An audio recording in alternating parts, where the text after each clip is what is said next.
여러분 안녕하십니까, 진성호입니다. 역사적인 윤석열 대통령의 탄핵 심판 선고가 내일로 다가왔습니다. 지금 정치인들, 언론들 내일 결과에 대한 조심스러운 추측을 하기 시작했습니다.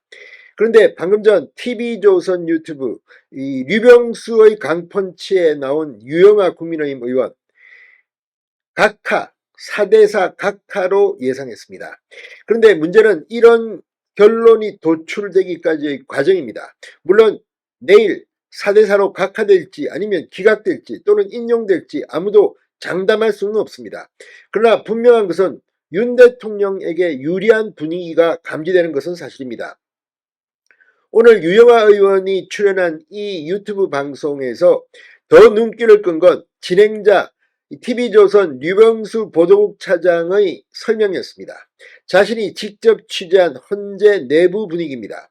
이걸 보면 분명 윤 대통령은 대통령직에 복귀할 가능성이 커져 보입니다. 자, 이와 유사한 이야기들이 중앙일보에서도 한번 언급된 바 있고 지금 많은 찌라시들이 돌고 있습니다.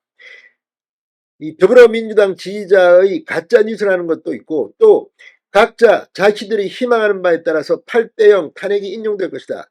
5대3으로 각하 기각될 것이다. 4대4로 각하될 것이다.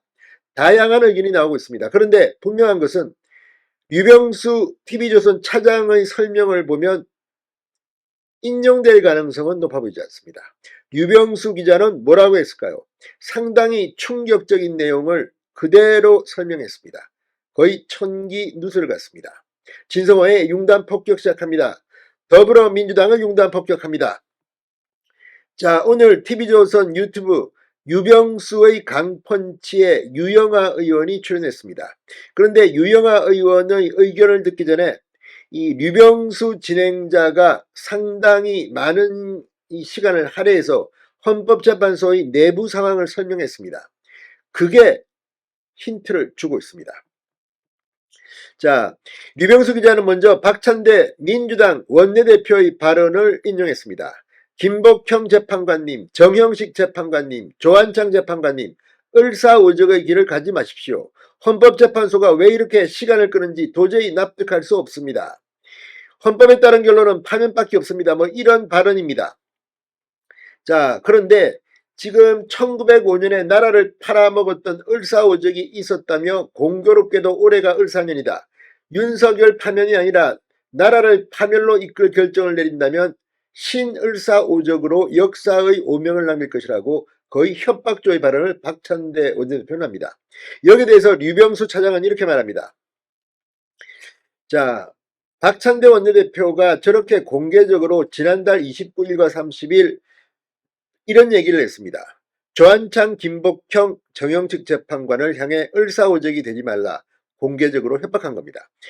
자, 그런데 이 발언이 있고 난 다음 날인 3월 31일 저녁입니다. 자, 류병수 기자의 설명입니다. 이번 주 월요일 저녁이죠. 3명의 헌법재판관이 문영배 대행을 찾아갑니다. 찾아가서 이렇게 얘기를 합니다. 우리가 왜 을사오적이 됐지? 우리가 왜 을사삼적이냐? 문 대행에게 대드락이라는 것은 헌재의 용어에도 없고 헌법재판소에서 대드락이라는 것 자체가 없는 것이다. 만약에 5대3이라고 하면 그냥 선고를 하면 되는 것인데 민주당의 프레임에 갇혀서 우리 헌재 내가 선고를 못하고 있다는 것은 민주당의 하수기간에 불과한 것이다. 이건 선고를 해야 된다. 계속 이렇게 민주당의 프레임에 박혀서 한다면 헌재는 존재 이유가 없다. 선거 날짜를 잡아라. 그래서 문대행이 계속 이 항의를 받다가 그러면 선거 날짜를 잡겠다. 그리고 난 다음에 4월 1일 날 평의가 잡혔고요. 이 자리에서 또 고성이 오가면서 옥신각신하다가 결국은 또다시 3명의 보수재판관들이 창피하지 않은가? 임기연장법 이렇게까지 임기연장 민주당에서 임기연장법까지 해서 헌재의 권위가 추락시키고 헌재의 존재 이유를 망각시키고 하는데 이거를 받아들이고 있는데 창피하지 않은가? 우리는 모욕감을 느낀다. 이렇게 말했다는 겁니다. 어찌됐건 빨리 헌재 선고를 잡자라고 해서 헌재 선고일을 4월 4일 잡기로 하고 문영배 헌재소장이 그럼 4월 1일 날 잡겠습니다 하고 난 다음에 일이 됐습니까? 라고 하면서 헌재소장, 헌재 권한대행이 4월 4일 11시로 선고를 잡게 됐습니다. 이런 상황입니다. 이게 류병수 기자의 설명입니다. 중앙일보에서도 중앙플러스를 통해서 이렇게 이 3월 31일, 4월 1일 이 헌재 평의에서 고성이 오갔다. 그러면서 헌재 선고일을 잡게 됐다는 취지의 보도를 한 적이 있습니다.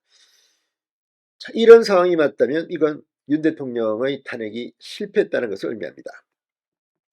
자, 유영하 의원은 류병수 기자의 이 설명에 대해서 그 취재 내용이 아주 디테일하게 하셨는데 만약에 그게 뭐 정말로 팩트가 맞다 그러면 지금까지 저희가 이제 언론이니까 아까 우리 앵커께서 말씀하신 찌라시에 보면 4대4부터 5대3, 뭐 6대2, 7대1, 뭐 8대0 여러 가지 숫자가 있었는데 이제 기본적으로 선고를 잡았다는 건 어느 한쪽으로든 결론을 낼 수 있었다는 겁니다.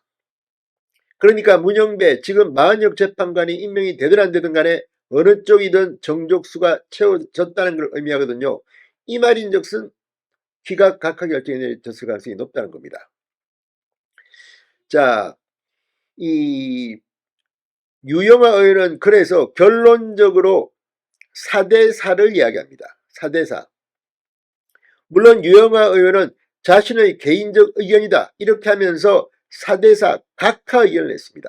5대3이라면 기각이 되지만 4대4가 된다고 하면 유영하 의원은 각하라는 겁니다. 인용사, 각하사. 자, 유영하 의원은 이 5대3이 돼서 인용이 5, 각하 기각이 3이면 주문은 기각으로 나올 겁니다. 그런데 4대4가 되면 저는 각하 의견이 나온다고 보는데 저는 주문을 각하라고 봅니다라고 분명히 말했습니다. 자, 어쨌든 지금 헌법재판소 내부가 굉장히 긴박하게 돌아가고 있고 오늘도 커튼을 다 내리고 마지막 결정문 작성에 매진하고 있습니다.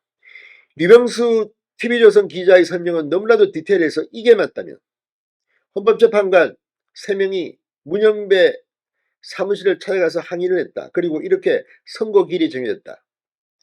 내일까지 시간이 얼마 남지 않았습니다.